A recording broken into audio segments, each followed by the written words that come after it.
क्या आपने कभी अपने आसपास कुछ ऐसे स्टार्टअप्स या ऐसे बिजनेसेस को देखा है जिनके पास इंफ्रास्ट्रक्चर तो बहुत बढ़िया था, जिनके पास पैसा तो बहुत बढ़िया था, इन्वेस्ट करने के लिए शुरुआत में बहुत अच्छा इन्वेस्ट भी किया था, पर वो फेल हो गए। जरूरी नहीं है कि बस बहुत पैसा है तो ही आप स्टार्टअप को बड़ा कर सकते हैं। आप छोटे स्टार्टअप से, छोटे लेवल से शुरू करो। नमस्कार दोस्तों, मैं गौरव वालिया आज फिर एक बार आपके सामने पेश हूँ और एक नए टॉपिक पर हम आज बात करेंगे। क्या आपने कभी अपने आसपास कुछ ऐसे स्टार्टअप्स या ऐसे बिजनेसेस को देखा है जिनके पास इंफ्रास्ट्रक्चर तो बहुत बढ़िया था, जिनके पास पैसा तो बहुत बढ़िया था, इन्वेस्ट करने के लिए शुरुआत में बहुत अच्छा इन्वेस्ट भी किया था, पर वो फेल हो गए।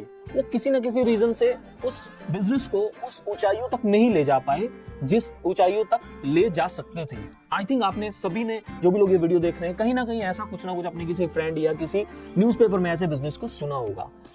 इसका रीजन क्या है, ये ऐसा होता क्यों है? अधिकतर बिजनेसेस के साथ ऐसा होता है कि वो शुरुआत तो बहुत बढ़िया करते हैं, बहुत सारे इंफ्रास्ट्रक्चर के साथ शुरुआत करते हैं, बहुत सारे इन्वेस्टमेंट के साथ शुरुआत करते हैं, बट फिर भी वो कहीं ना कहीं फेल हो जाते हैं। जानते हैं इसका एक क्या रीजन है? जरूरी नहीं है कि हमें बहुत बड़ी शुरुआत करके एक बड़ा बिजनेस खड़ा किया जाना चाहिए, जबकि शायद इसका उल्टा होना चाहिए। जैसे कि आप एक सीढ़ी चढ़ रहे हैं, अगर आप एक सीढ़ी चढ़ रहे हैं तो आप वन बाय वन एक एक स्टेप चढ़िए। आप जब शुरू में एक दो स्टेप से गिरेंगे ना तो थोड़ी ऊंचाई से गिरेंगे। जब आप गिरेंगे तो आपको चोट नहीं लगेगी, इवन वो जो चोट आपको लगेगी वो आपको और मजबूत बना देगी, वो आपको और सिखा देगी क्या रीजंस है जिनसे मैं गिर रहा हूँ। तो आप थोड़ा और ऊपर चढ़ेंगे, तब थोड़ा उस मोमेंट भी अगर गिरेंगे तो भी ज्यादा चोट नहीं लगेगी, आपको उठ के खड़े होने की हिम्मत होगी, आप ये सीख पाओगे। वो एक तरह से आपके लिए सीख होगी कि हाँ, मैं यहाँ से गिरा तो अब मैं यहाँ से सीख सकता हूँ और आगे बड़ी ऊंचाई पे जाऊं तो ना गिरूं। बट अगर हम ऐसा कर दें कि पहले ही हम 100 मंजिल पे चढ़ जाएं या 100 स्टेप पे चढ़ जाएं और वहां से गिरे तो फिर वहां सीधा खत्म है, सब खत्म है, यानी एक ही बार में। तो ये ऐसा ही है, स्टार्टअप भी एक ऐसा ही सीढ़ी चढ़ने जैसा प्रोसेस है। आपने सुना है बहुत सारे लोग एकदम से अमीर होते हैं और फिर बहुत जल्दी गरीब भी हो जाते हैं। जानते हैं, ये भी ऐसी ही एक साइकोलॉजी है, क्योंकि जो सक्सेस है या मनी है, ये सब होल्ड करना ना एक स्किल है, ये एक प्रोसेस है। मतलब ऐसा नहीं किया जा सकता कि आपको बहुत सारा पैसा आप आज मिल गया। ऐसा हमने आसपास देखा भी होगा कि किसी को बहुत सारा पैसा कहीं से मिल गया है सपोज की, बट बाद में क्या होता है, वो पैसा धीरे धीरे खत्म हो जाता है। ऐसा इसलिए होता है क्योंकि वो उस पैसे को होल्ड करना नहीं जानते, वो स्किल्स नहीं है उनके पास कि वो उसे सही जगह इन्वेस्ट कर पाए, और धीरे धीरे वो पैसा खत्म हो जाता है। ऐसा हमारे स्टार्टअप्स में होता है कि आप, जरूरी नहीं है कि बस बहुत पैसा है तो ही आप स्टार्टअप को बड़ा कर सकते हो। आप छोटा स्टार्टअप से, छोटे लेवल से शुरू करो और उसमें एक्सपीरियंस कमाओ। फेलियर्स आपको बहुत मिलेंगे, ये बिल्कुल प्रूवन चीज है कि आप पहली बार में सक्सेस नहीं हो सकते स्टार्टअप में। तो आपने शुरू में फेलियर्स को ही फेस करना है और गिरना है और बार बार उठना है। तो यहाँ आप सीख पाओगे।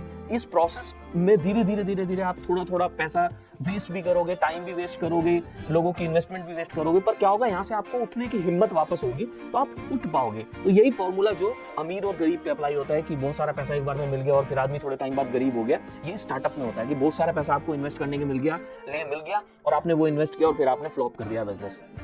तो इससे बचने का सही तरीका यही है कि हम थोड़ा इन्वेस्टमेंट करें, छोटे छोटे लेवल्स, छोटे छोटे स्टेप्स चढ़ें, और फिर जब वो स्टेप्स में हम एक दक्षता हासिल कर लें। दक्षता इसीलिए को तो बोलते हैं ना कि हम एक टाइम बिता लें किसी चीज में, और वहां से जितनी भी बार गिरे वापस खड़े होने का हम कुछ नया सीख पाए और एक जज्बा हमारे अंदर बन पाए, तो वो हमें बहुत बड़ा बनाने में, और जब हम बड़े लेवल पे जा पाएंगे तो वहां से गिरने से बचाने में हेल्प करें। जानते हैं आप, 1990 में एक ऐसा शख्स, जिस शख्स का मैं नाम लेने वाला हूँ, जिस हस्ती का नाम मैं लेने वाला हूँ, हम सभी उसे बहुत अच्छे से जानते हैं, बट 1990 में उनके सर पे $1 अरब US का कर्ज था। और नाम जानना चाहेंगे आप कौन थे?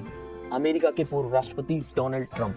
यस, वो एक बहुत बड़े बिजनेसमैन भी है, राष्ट्रपति बाद में बने हैं, वो पहले एक बिजनेसमैन थे। तो उनके ऊपर $1 अरब US का कर्ज था।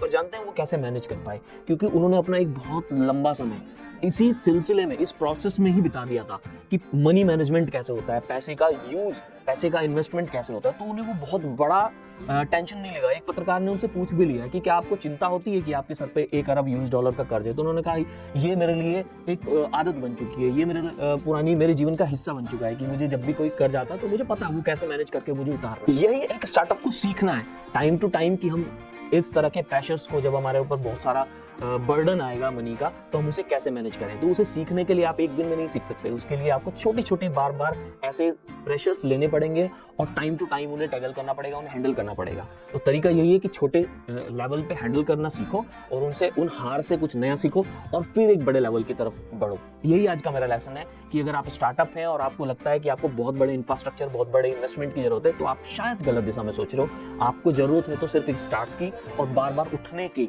जज्बे की। अगर आपने ये जज्बा जिंदा हो गया एक बार कि जब मैंने एक बार शुरू कर दिया है और जितनी बार करूंगा उतनी बार उठूंगा, तो आप छोटे छोटे कदम पे गिरोगे जरूर, पर जब आप ये सीख जाओगे कि आप उठना कैसे है, तो फिर आप एक बहुत सक्सेसफुल स्टार्टअप, बहुत सक्सेसफुल बिजनेस खड़ा कर सकते हो। ये मेरा दावा है आपसे।